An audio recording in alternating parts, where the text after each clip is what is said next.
I gave ChatGPT full control over my money. No spending decisions, no impulse control, no I will figure it out later. And something strange happened within the first week. It did not just track my spending, it started predicting it. Not in a simple "you spent too much last month" way, but in a way that felt uncomfortable. It began identifying before I spent money when I was most likely to waste it. Late nights, weekend afternoons, even specific apps I opened. And the weirdest part, it was not reacting to my spending, it was reacting to me. That is when I realized this was not budgeting anymore, it was behavior prediction, and I was not sure if that was helpful or a little too accurate. Most people think they understand their money, but in reality most people do not actually control their budget, they react to it. They remember big expenses, they forget everything in between. And that in between is where the real problem is, not rent, not big purchases, but invisible micro decisions. A coffee here, a delivery order there, a subscription you forgot existed. And here is something most people do not realize, those small decisions are rarely financial, they are emotional. You do not spend money because you calculated it, you spend because you are tired, bored, stressed, or just scrolling.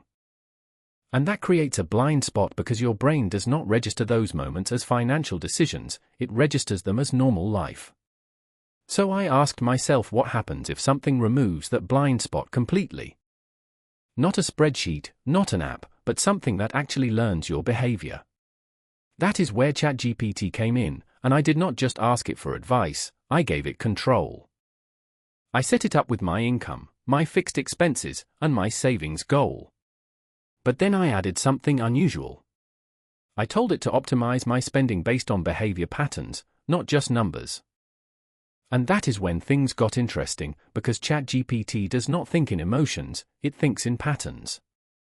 It noticed things I never tracked myself, like how my spending was not random at all, it had rhythm. Weekdays stable, weekends unpredictable, evenings risky. But the surprising part was not the pattern, it was what it did with it. Instead of saying "do not spend money," it started introducing something I did not expect. Trade-offs in time, not money.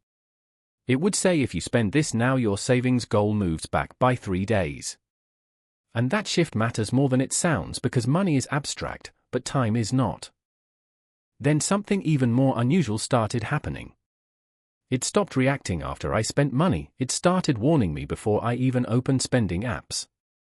Almost like it had learned my pre-spending behavior. Scrolling, late-night browsing, weekend boredom loops. At one point it even flagged a day as "you are statistically more likely to overspend today." Not judgment, just observation. And that changed everything because now it was not about controlling money anymore, it was about exposing behavior I did not even realize I had. But what I did not expect was what happened in week 2.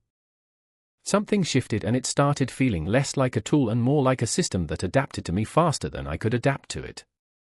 It began changing how it communicated depending on my state. On calm days it stayed neutral and simple, on stressful days it became more direct and more precise. Almost like it knew I would ignore soft suggestions when I was overwhelmed. And strangely that made it more effective without ever feeling aggressive. I started noticing something else too. It was not just tracking spending anymore, it was tracking context. Where I was, when I was, how I was behaving before I even thought about money. And suddenly my financial life did not feel like numbers anymore, it felt like patterns of behavior I had never fully seen. Then came something I did not expect at all. It started labeling my environment instead of my expenses. It would say things like "high distraction environment detected" or "low control conditions active."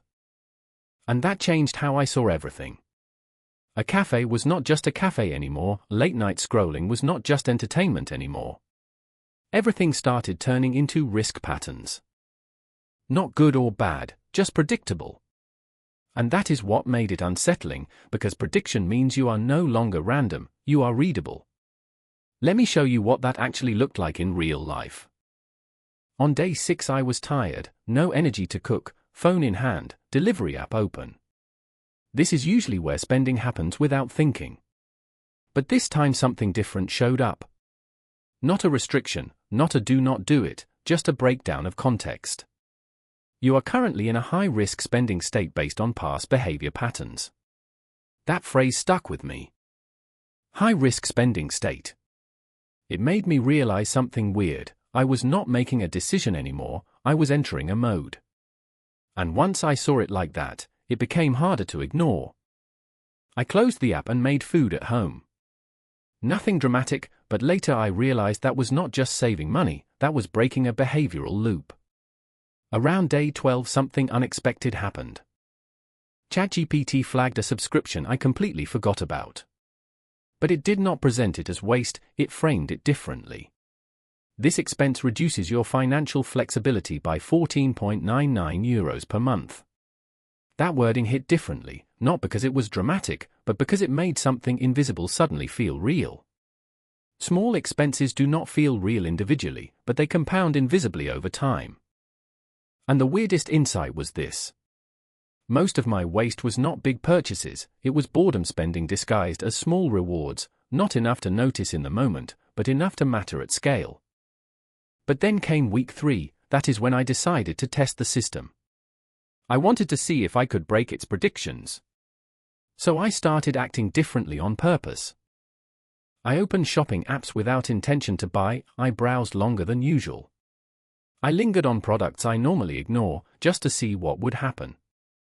And it did respond. Not instantly in a dramatic way, but fast enough to feel uncomfortable. It said your browsing pattern matches previous spending behavior. Do you want to delay this decision by 24 hours? No pressure, no guilt, just interruption of momentum. And that is when I realized something important. Most spending is not a decision, it is momentum. And once momentum breaks, desire often collapses. On day 20 I gave myself €50 to spend freely. No restrictions, just curiosity. And I expected to go a bit wild. But ChatGPT responded with something strange. You are free to spend this amount, here is what changes in your timeline. Your savings goal is delayed by 3 to 4 days. No guilt, no warning, just clarity. And something unexpected happened. I did not feel more free, I felt more aware. And instead of spending impulsively, I actually delayed the decision. Not because I could not spend it, but because I could now see the cost in time, not money. And that changed the emotional weight completely. By the final week something even more interesting happened. It stopped reacting to spending entirely and started focusing on prevention patterns. It could predict spending spike days before they happened, days where everything aligned for bad decisions. Low energy, boredom, scrolling, routine disruption. And instead of reacting, it started suggesting interventions. Go for a walk before opening shopping apps, delay purchases until later in the day. Avoid browsing when tired. And surprisingly, I did not feel controlled, I felt structured. Like someone had taken chaos and turned it into something readable. So after 30 days, what actually changed was not my income or my lifestyle. It was my awareness. I did not suddenly become good with money, something more subtle happened. I stopped making financial decisions inside emotional moments I did not even notice before. And ChatGPT did not feel like a controller, it felt like a mirror. It showed me patterns I was already living inside but never seeing clearly. But here is the important part. This only works if you stay involved, because if you outsource everything you stop understanding your own behavior. And that creates a different kind of risk. So the real takeaway is not let AI control your money, it is let AI show you what you were never seeing. Because once you see your patterns clearly, you do not need perfect discipline anymore, you just need awareness at the right moment. And now I am curious. If an AI could show you your spending behavior in real time, would you actually want to see it, or would it feel like knowing too much? Let me know in the comments. Disclaimer. The content provided on this channel is for informational, educational, and entertainment purposes only and does not constitute financial, investment, legal, or tax advice. All opinions, analyses, and statements expressed are based on personal experience, personal research, and publicly available information and are subject to change without notice. No guarantee is made regarding the accuracy, completeness, or reliability of any information presented. Investing in stocks, cryptocurrencies, ETFs, or any other financial instruments involves substantial risk and may result in the partial or complete loss of capital. Past performance does not guarantee future results. Nothing on this channel should be interpreted as a recommendation, solicitation, or endorsement to buy or sell any securities or financial products. All investment decisions are made solely at your own risk and responsibility. Viewers should conduct their own independent research and consult with a licensed financial advisor, tax professional, or legal advisor before making any financial decisions. The creator of this channel assumes no liability for any financial losses, damages, or other consequences arising directly or indirectly from the use of the information provided in this content.